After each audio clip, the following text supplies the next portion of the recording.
fine fucking day. Let me tell you. Yeah, well, it's not so much. Here's the thing: I don't believe necessarily in karma, like one day something's just gonna happen.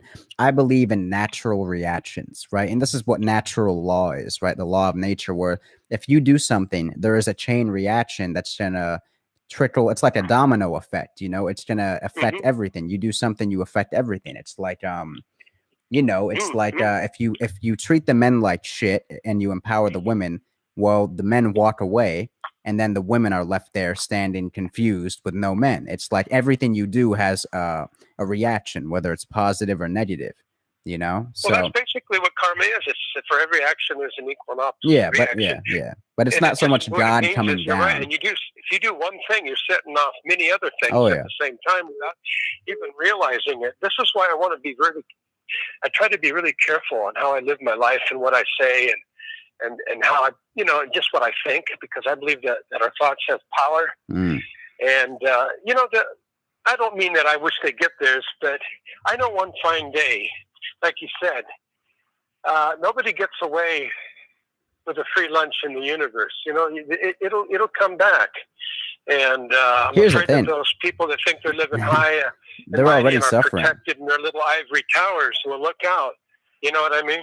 Oh, the thing is, all of these people that me and you think about, you don't see it, but they're already suffering. I've met some of these. I've met a small number of men who are in high power positions. One percenters, and they are some of the Right. most miserable, socially awkward, um, beta males that you'll ever meet in your entire life. The women in their lives walk all over them. They divorce rape them. They shit on them. They have no guy friends except for their little group of fucking weirdos who are all trying to stab each other in the back for a few more dollars. It's not what you think it is, at all. Isn't that sad? Yeah, it is, but it's like I couldn't think of a more fitting fucking outcome. I couldn't think of anything they deserve more than that. Well, you know what? You're right. And maybe I should have more compassion, and I sometimes get a little angry and say, I hope they Here's the get thing. theirs, Here's the thing. Go ahead, what? Here's the thing. The way I see it, fuck compassion. I sleep good at night knowing that everyone is basically getting what they deserve. Everyone who's fucking people over, these feminists or whoever who fuck good men over, they get exactly what Yeah. they deserve. I've never met a happy feminist. Have you? No, they're usually miserable. Exactly. So everyone is getting exactly what they deserve. All you can really do is kick back with your feet up and watch the world burn, and chuckle a little bit. Yeah, and I think the key for me, I can only speak for myself, but this is what I see. I've come to a conclusion, is to find that center or place inside of me, that place of peace. Yeah. For me. And even in the midst of a world that's going crazy around me, doesn't mean I have to get caught up in all that. You know what I'm saying? Absolutely, man. Absolutely. Just what I do is I whittle my problems down to just the bare essentials. I don't Right. get so caught up in all these crazy details. I just tell myself every day, I tell myself, as long as I have my health and as long as I have my freedom, nothing else matters. Everything else can go to shit. I can lose my job. My YouTube channel can get shut down. A girl I'm dealing with can tell me to go fuck myself. As long as I just have my health and my freedom, everything else is a non-issue. And that helps you just kind of Yeah. turn the volume down on everything in life Yeah. that stresses you out. Yeah. No, it does. You're absolutely right. I was reflecting earlier. I go for physical therapy a couple times a week for my hip. It's starting to bother me. And Mm-hmm. it kind of stretched me out a little bit, and it helps. Mm-hmm. Plus, I take Tylenol and ibuprofen, over 1,000 milligrams. Mm. That seems to help. But I was reflecting, today. My mother died a couple years ago, and I was reflecting on that, really, and I really miss her because, what if we just live this life and die and that's it? I mean, and I know we wouldn't know. We wouldn't know. There would be no way of knowing because it would just be lights out, parties over kind of thing. But Yeah. But I really miss her. I hate to think that she's just gone forever. You know what I mean? It's just the thought of it. It really, I know I have to completely accept that, but I can't get past the fact that it's made me think more about my own immortality, or should I say my mortality, because I'm a fragile being. I could die at any time. I could go at any time. There's no guarantee that I'm going to live tomorrow. And I don't know if I'm going to be in good health in 5 years from now. You know, and I've been thinking about that too. I'm not going to lie. That's one of the few things that still kind of fucks with my head a little bit. It's like, what happens after this? And, you know, I was listening to this philosopher, Alan Watts. I don't know if you ever heard of him. He's this British guy. Yeah, I listened to Alan. Yeah. Yeah, I was listening to him, and this thing he said always stuck with me for some reason. He said, you know, he said like, what was it like before you were alive? It was nothing, right? And then one day you just came into existence, right? And so then he said, what do you think? So he says that means when you die, all that can happen is that it repeats itself. It'll go black. Yeah, reincarnation. Yeah, and I'm starting to think, you know, maybe reincarnation is real. Maybe we're just in a never-ending loop of just living different experiences, you know? So that's what he said. He said the same thing will happen all over. He said you'll just come into existence again and again and again. At least that's what he claims. And I don't know. Yeah, I heard him talk that. I heard him say that you'll take a rest for a while and then you'll come back again. Yeah. Yeah, exactly. Yeah, that's exactly what he said. So that gives me a little peace of mind. I don't think the soul ever dies and that's it. It's completely annihilated. You know what I mean? I think there's a spiritual essence in us that, like you said, just kind of goes on and on this loop of experience. You know? Right. Absolutely. Yeah, that makes sense. But I guess, you know, I should try, you know, I have too many memories living here. You know, my mother, I came out here to help my mother 6 years ago, and because she was elderly and she had a lot on her plate, and I came here to basically help her out with my invalid father. And let me ask you something, though. Imagine if this wasn't your first mother, though. What if this was like what if this was one of the thousands of mothers you've had because you've already lived so many lives? Like, what if for a moment you were able to have all your old memories back from all the moms you had before her, right? For the last 10 lives you lived before this one. How special would she really be if you could see all the moms you had before her and remember all the memories you had with them, and then know the fact that you're going to have more of them after you die? You know, that's pretty deep. Yeah. No, really, no. I think somebody mentioned it to me once before. If you've been here many, many times, just think of how many mothers. Yeah. Yeah. You know, I'd like to think, though, that at some point in time, we can go beyond having to come back to the cycles of birth and rebirth and living this life. I'd like to think we could go on to a higher plane, and maybe a better plane. I don't know if it's heaven. Here's the thing, though. What else? What else is there really to do? Like, think about how boring it must be being like God, if God is real. Because once you have all the power and once you know you're going to live forever, there's only so many things you can do before you just become bored as fuck. Like, at least with the uncertainty of death and if reincarnation is real, it'll actually keep things fresh forever. Like, it'll keep things interesting, because if you forget every time you die, it's like, imagine if you watch your favorite TV show, right? What's your favorite TV show? Oh, God, I don't watch TV too much. Well, back in the day when you did, what was your favorite movie or your favorite TV show? I probably watched, I'll just say, I like Starsky and Hutch. Starsky and Hutch. Okay, so remember how great Starsky and Hutch was the very first time you watched it? Probably better than every other time, right? Yes.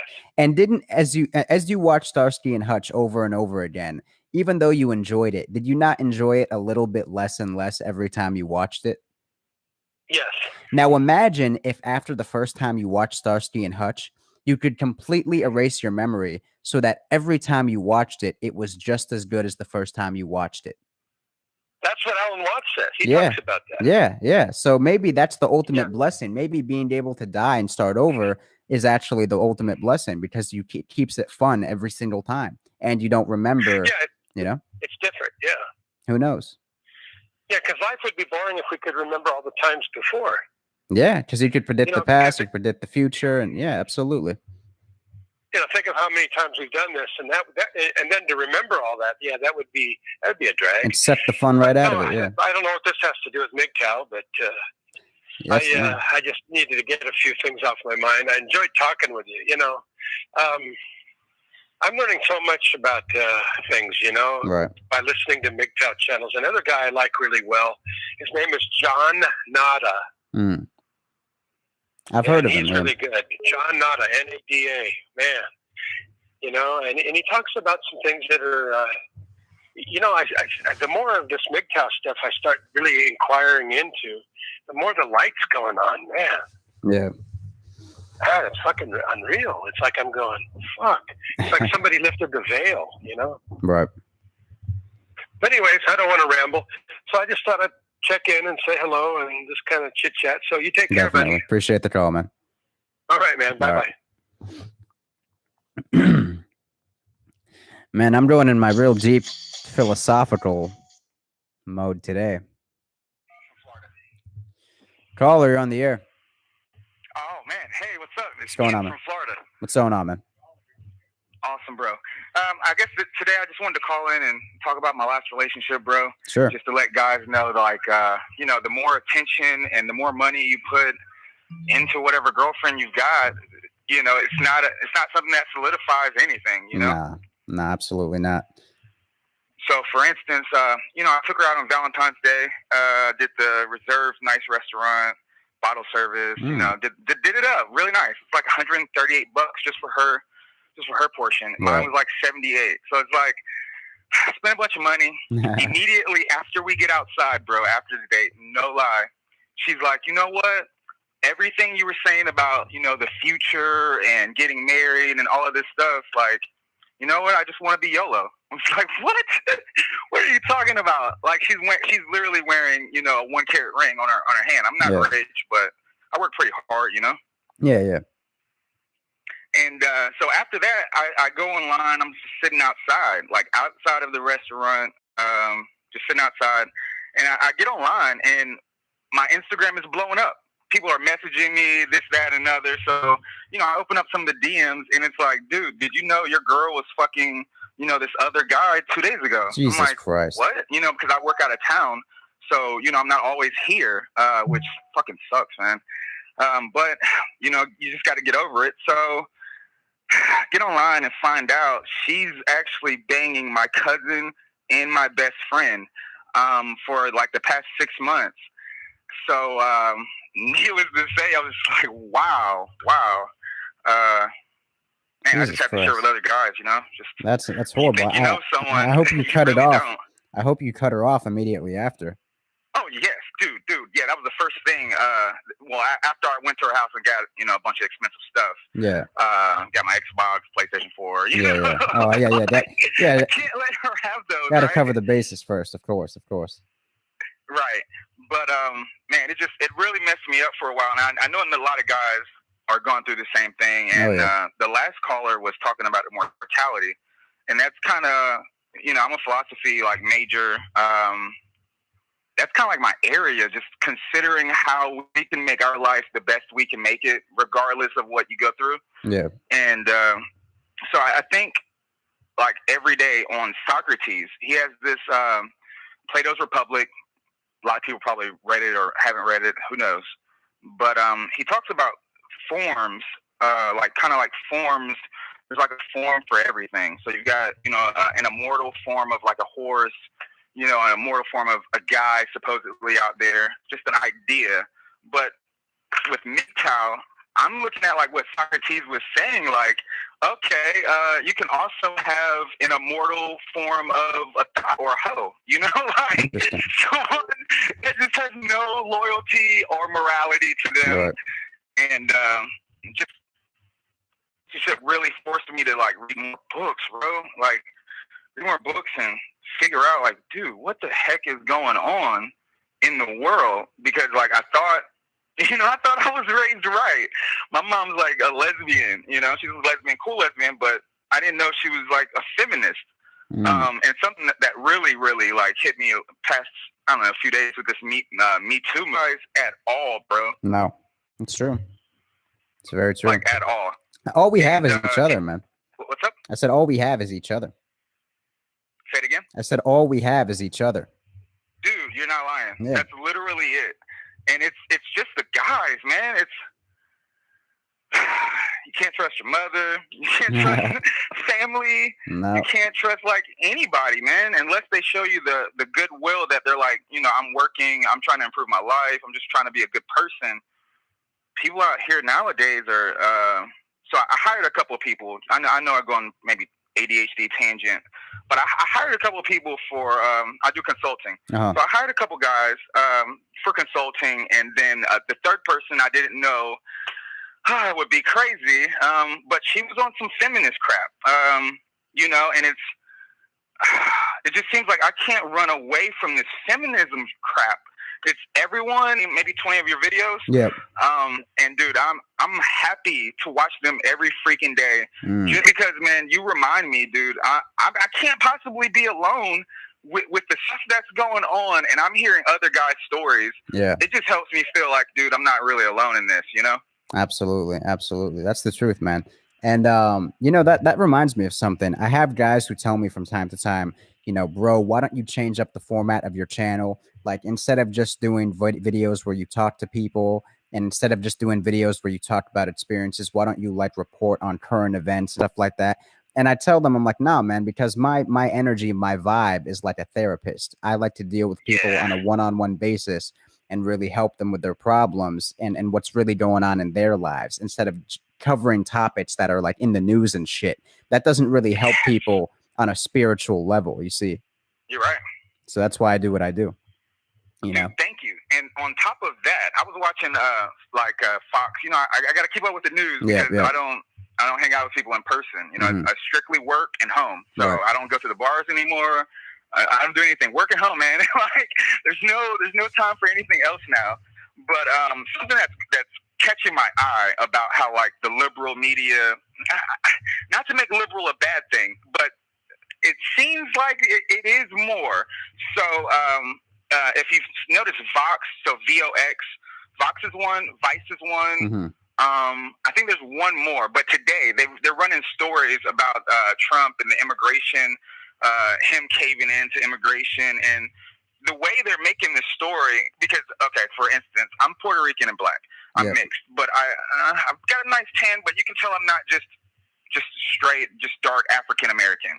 Not that it means anything, but just so people know I'm not some fucking racist guy and a bunker that just hates all people. I'm actually reading freaking the stories and screenshotting them.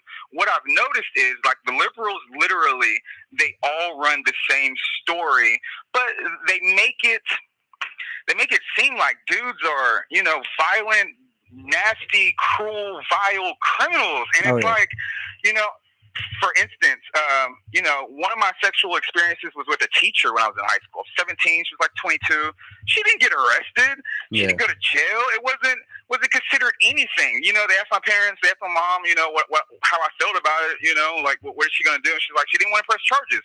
So I'm sitting here wondering how in the world the liberal media can just always constantly make it a guy thing, you know, this a guy thing, or just especially the white thing. It just sucks, man. I feel like a lot of my friends are white, and it sucks that the entire media, now it's even movie reviews, and like it's like the whole left is just using their news platform to shift our attention from like, dude, if it wasn't for my mentor, Dr. Carl Colavito in Florida, I wouldn't be happy and passionate about philosophy.